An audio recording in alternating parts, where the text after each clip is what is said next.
A facility-wide code breach has been issued. The following media is to be watched by all employees. Welcome to the Employee Survival Guide. Case 8. The spider. Keeping your limbs intact is our top priority. This is only achievable if you know what to do in the scenario of Case 8, breaching containment. Knowledge is your weapon. Step 1. Don't be a hero. Case 8 is stronger, faster, and more aggressive than you could ever hope to be. Don't try to fight Case 8. It won't end well for you. And remember, you won't look any better for your office crush as a mangled mess. If you suspect that Case 8 is stalking you, locate the nearest surface that you can hide under. Case 8 is highly agile and can attack from any angle, including above you. If hiding is not an option, cause as much noise as possible. Step 3. Contact the emergency services. At the first sign of Case 8's presence, contact the reclamation team. They will be immediately dispatched to your location. Step 4. Understand your liabilities. The safety of Case 8 is important to us. If you use lethal force against Case 8, in self-defense or otherwise, you will be obligated to compensate us as per your contract. The reclamation team is trained to handle breaches. Let them deal with it. You are encouraged to work in groups that are no smaller than 2. Employees discovered to have given up their coworkers' lives to save theirs will be harshly punished. Selfishness is the #1 enemy of a healthy work environment. And with that, we conclude this safety guide. Remember, keep a wider eye on the ceiling.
Do you humans ever get easier to look at?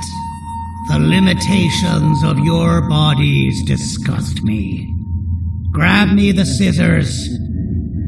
At this very moment, you might think of yourself as unlucky, but I am here to tell you that you are actually privileged. Privileged to be part of my operations. You'll die as part of something greater than yourself, not as some loser that nobody will remember. Those aren't the scissors. How can you find between hammers and scissors? You useless waste of resources! You think Vibranium grows on trees? You're getting repurposed!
worry.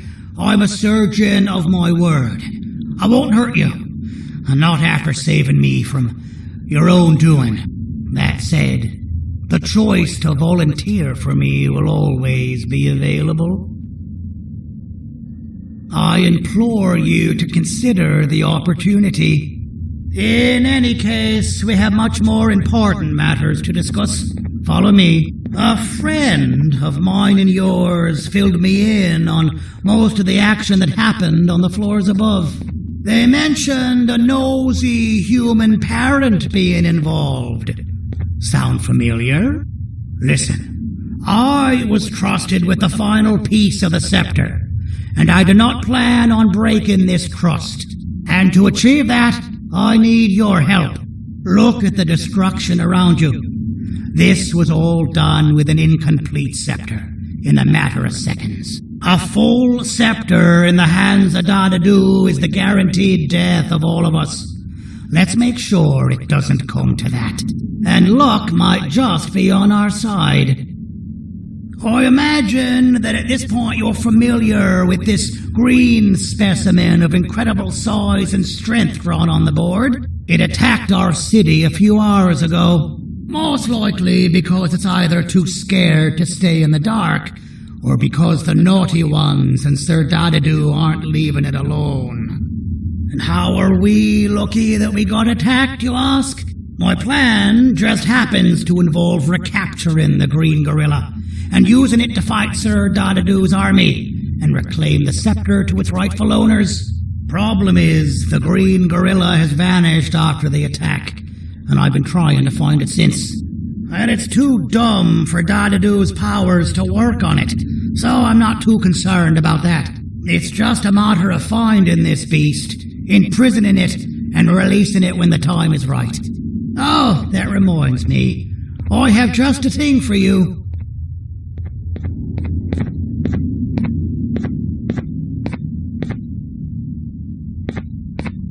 Let's see what my assistants have prepared for us, shall we?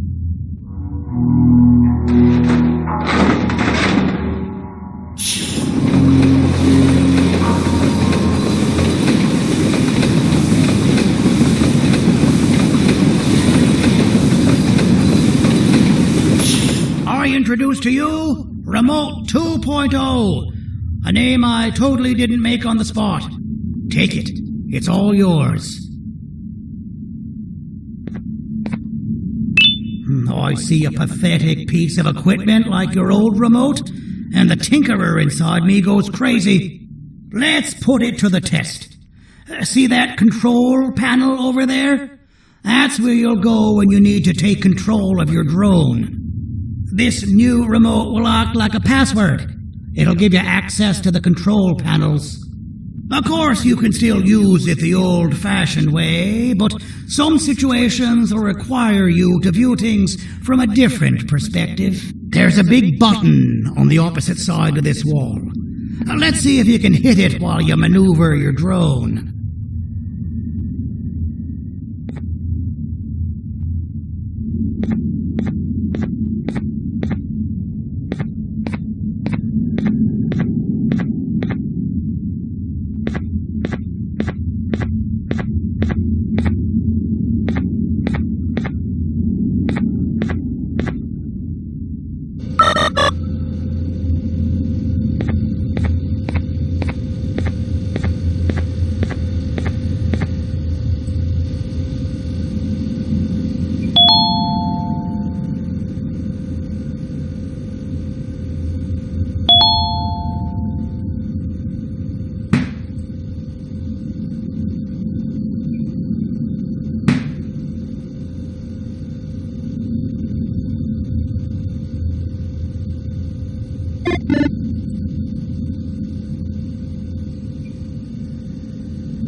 wasn't too hard, was it? It was. Well, too bad. That's your problem. We'd better get to finding that green gorilla. I have no idea what Sir Dadadoo's planning, but something tells me it ain't pretty. There's a witness waiting for me on one of the streets, and I've got a mess that I gotta clean up thanks to you. Why don't you go talk to them instead? I told them I might not come myself anyway, and instead send someone, so they'll talk to you. The city is lit up, so it should be safe from the naughty ones.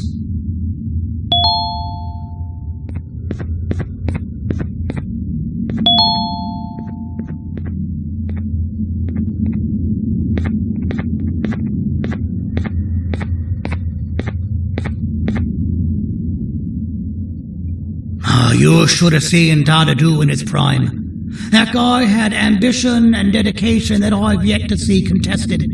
What your kind has done to him and us.